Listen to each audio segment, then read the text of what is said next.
Hi guys! So this time is gagawa tayo ng halo-halo shake overload. So ngayon ipapakita ko kung paano ko ba niluluto ang mga ingredients. So actually guys, meron na pala akong tatlong flavor. May mango, obe, and buko. So ayan.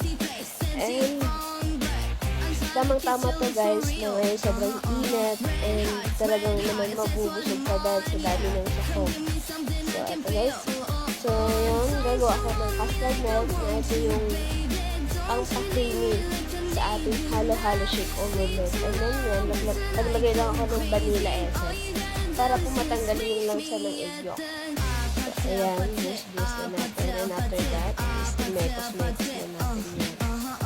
So, and then, after pong mamekos-mekos, is sasalain na naman natin. Ayan. Sasalain ko lang para po tanggal yung mga buo-buo na dito sa eggs. And ayan, pakulaan na po natin. And once na medyo kumukulo na, ayan, and then nagbubbles-bubbles na siya. So, papatay na natin yun. So, okay na po yan. Goods na yan.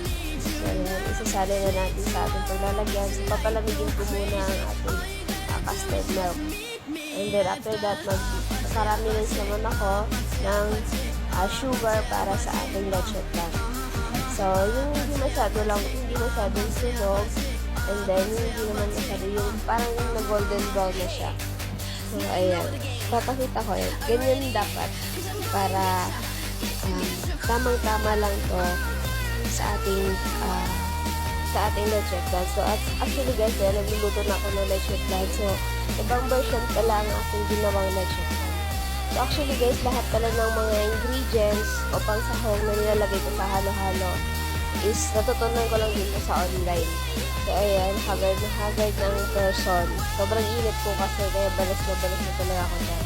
And this time, magbabalak naman ako ng saging na saba at after that, hiwa-iwai ko. Habang nagpapakulo ako, nagpapalambot ng munggo. So, ayan, red munggo po yan.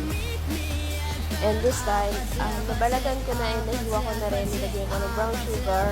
And then, nalagyan ko ng vanilla essence para mabango ang ating saging na saba. Isasala ko na yan after maluto nitong munggo. So, actually, guys, malapit na itong maluto. Kaya, yan, nag-add ako rin ng sugar para hindi agad mapanis po ang ating mga sahog. So, ito yung sekreto ko para matagal yung buhay ng mga pangsahog natin. And then, yan, naghiwa na rin pala ako ng melon. So, ito yung pangpabango natin sa ating halo-halo shake. So, yan.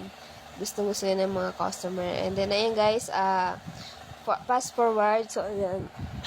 Sinalang ko na yung banana and malapit na siyang maluto. And then, nagluto na rin ako ng ubi halaya para sa ating halo-halo. And then, ito na pala yung iba kong naluto. So, pakita ko lang.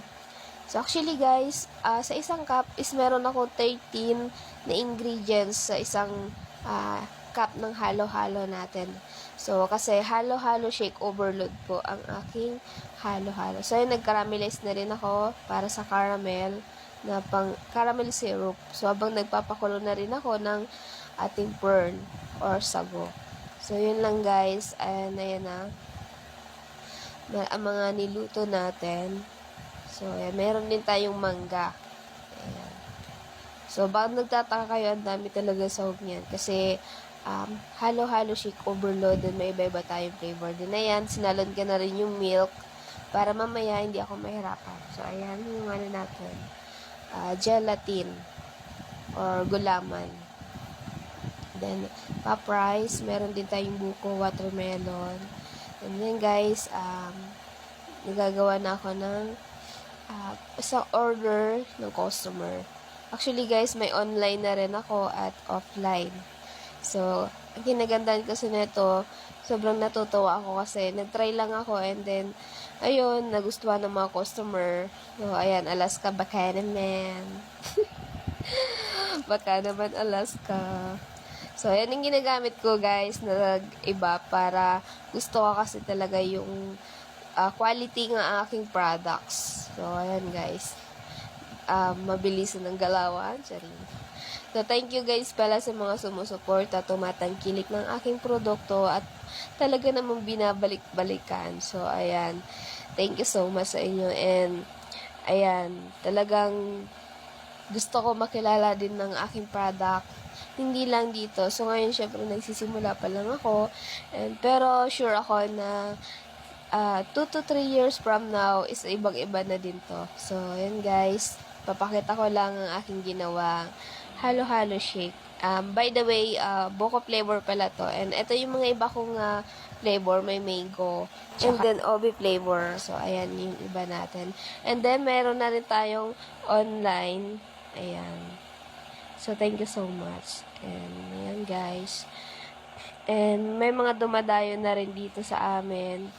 Na pumupunta lang talaga dito para lang sa halo-halo shake. So, ito. Dahil nako-curious and natatakam sila sa product natin. So, yun lang guys. Masishare ko for today. So, happy business day and more blessing to come.